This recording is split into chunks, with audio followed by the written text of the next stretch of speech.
We have a match with a new player who, to some extent, has experience with the game.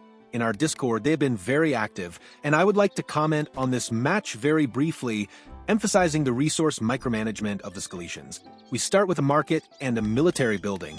Why? The truth is, it's to first ensure rapid wood collection, and then to have immediate defenses if the player is aggressive.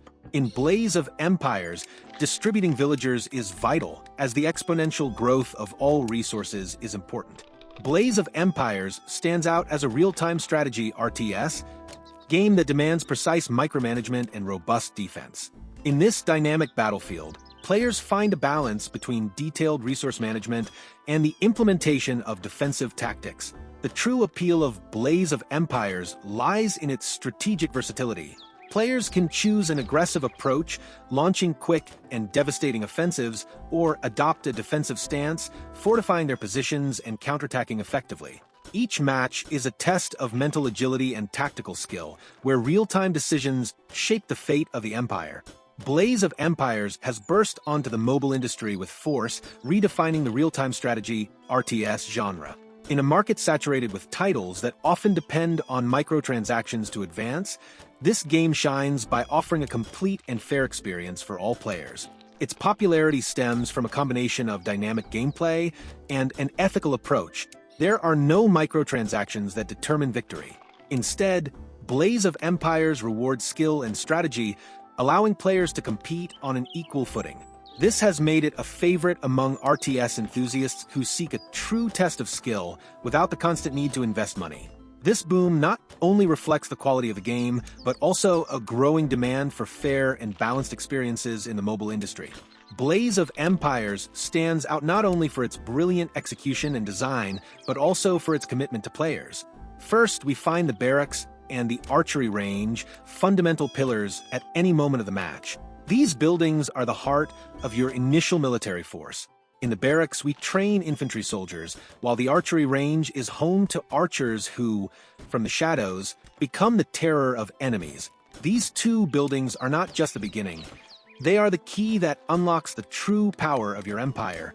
With them, we can access the next levels of military infrastructure.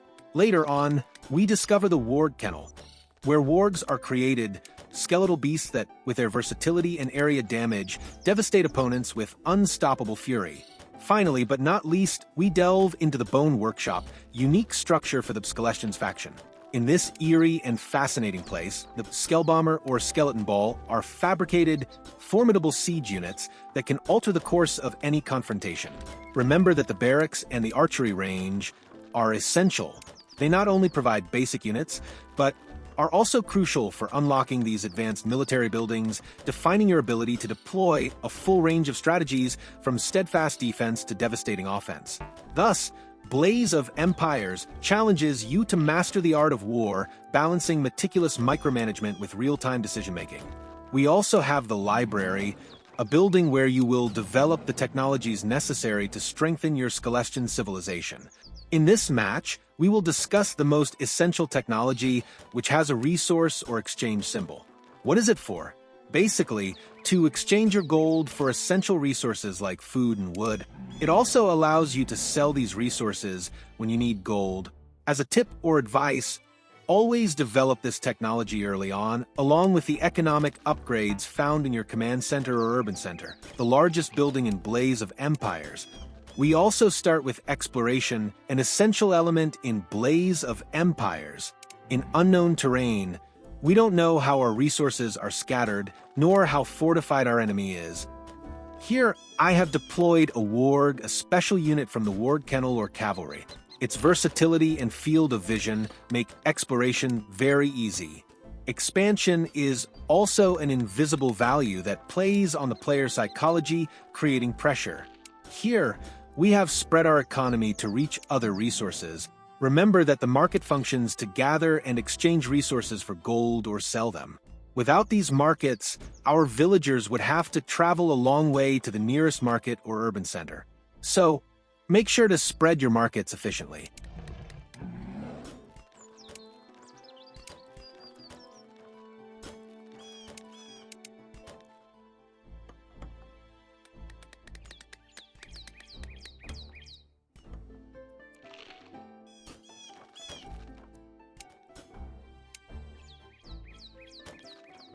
we start creating our army units to begin planning an offensive strategy.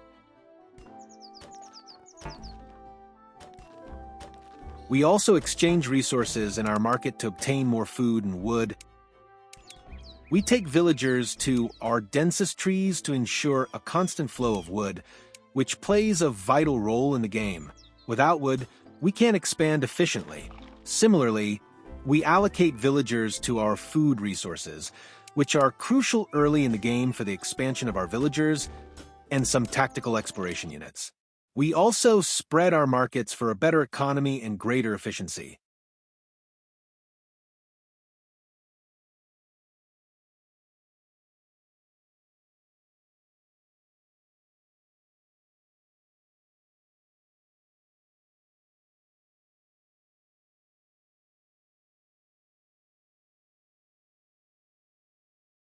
Also, as a defensive tip, you can surround your base with houses to create natural defenses, helping you anticipate any enemy. These are usually used for wood and food.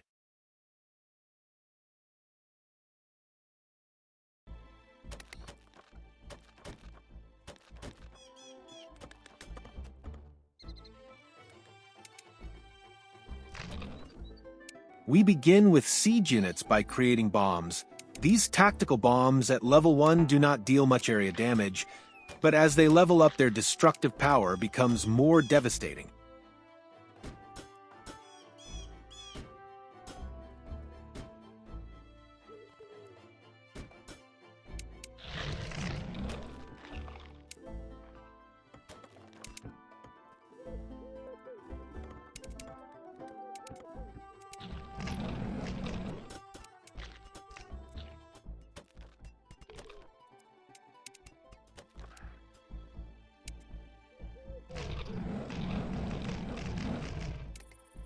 We also see in our match the creation of the cemetery, an exclusive building for the Escalestions faction. When your units die, others are resurrected. If 3 of your units die, 1 is resurrected. This tactic is unstoppable if the enemy doesn't have an efficient way to counter dead enemies versus resurrected units.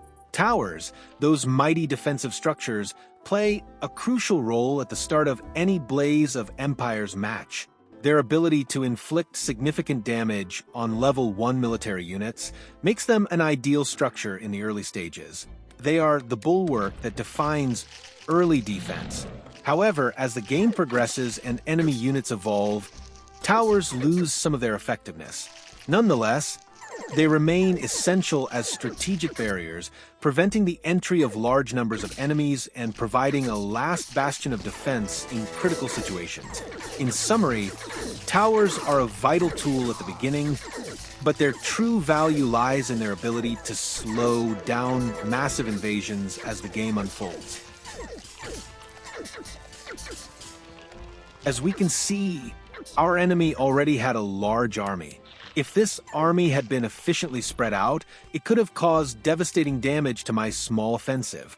However, he retreated because his catapults deal area damage, and it would have been counterproductive to damage his own units. On another occasion, we will discuss this faction, the Legionaries. We also take advantage of the fact that micromanagement is an essential part of these types of games. We can see how he efficiently micromanages his units, wreaking havoc on mine. It's also important to expand forward and not retreat.